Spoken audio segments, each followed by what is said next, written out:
एका गृहिणीसाठी तिचं किचन हे सगळ्यात आवडती स्पेस. तिथे ती खूप छान आनंदाने स्वयंपाक बनवते आणि घरच्यांचं पोट भरण्याचं काम करते. म्हणूनच तर कदाचित घरच्या स्त्रीला अन्नपूर्णा म्हटलं जातं. पण काय करणार, या धूळ आणि मातीने घर जेव्हा खराब होतं ना, त्यावेळी इतकं वैतागायला होतं.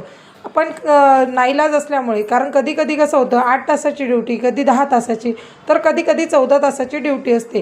त्यामुळे मग थोडं ना फार का होईना पण घराकडे दुर्लक्ष होतं. म्हणून मग आज वेळात वेळ काढून म्हटलं, चला बाबा, पहिले साफसफाईसाठी एक सुट्टी घेऊया. आणि मग काय, लागली मी कामाला. हे सगळे डबडे टिपडे काढले घासायला आणि मग स्वच्छ स्वच्छ घासून धुवून काढले. आणि हे जाळं, याचं तर काय सांगावं. आपल्याला प्रकाशासाठी दारं खिडक्या उघडे ठेवाव्याशा वाटतात आणि त्याबरोबर येते ती सगळी ही धूळ माती. म्हणून मग काय केलं, आज सगळं पुसून वगैरे घेतलं स्वच्छपैकी मस्त. आणि ते पुसून झाल्याच्या नंतर मग म्हटलं, चला या किचनच्या स्टाईललाही घासून घ्यावं. तसं तर दर 8 दिवसाला मी घासत असते, पण कधी कधी काय होतं, स्वयंपाकाची गडबड आणि सकाळी कामाला जायची घाई, त्या दोघींमुळे हे राहून जातं. म्हणून मग आज सगळ्या स्टाईल वगैरे घासल्या आणि त्यात देवबाप्पाची मेहरबानी म्हणजे कडक ऊन पडलेलं होतं. मग ही एवढी सगळी भांडी काढून घेतली. म्हटलं पुन्हा कधी वेळ मिळेल, जे होईल ते आजच. म्हणून मग सगळी कामं एकत्र काढली.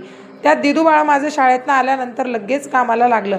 म्हटलं मम्मी, चला डबे वाळलेले असतील तर मी काढू लागते. आणि मग दिदू कामाला लागल्यावर म्हणू मागे राहते का माझी? अजिबात नाही. दोघींनी मस्तपैकी ही वाळलेली भांडी मला खाली आणून दिली. त्यानंतर सगळं माल मिरची मसाला सगळं भरलं मी. आणि मग बघा, आत्ता हा माझ्या किचनचा फायनल लुक. किती छान, स्वच्छ आणि सुंदर.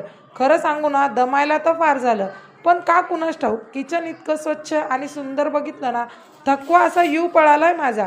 मला तर इतका आनंद झाला ना, मला खरंच मनापासून समाधानी वाटले. म्हटलं चला बाबा, सुट्टीचा दिवस आपला वायाला गेलेला नाही. छानपैकी असं स्वच्छ सुंदर असं किचन झालेलं आहे आणि ते बघितल्यानंतर मग माझा अगदी आनंद झाला.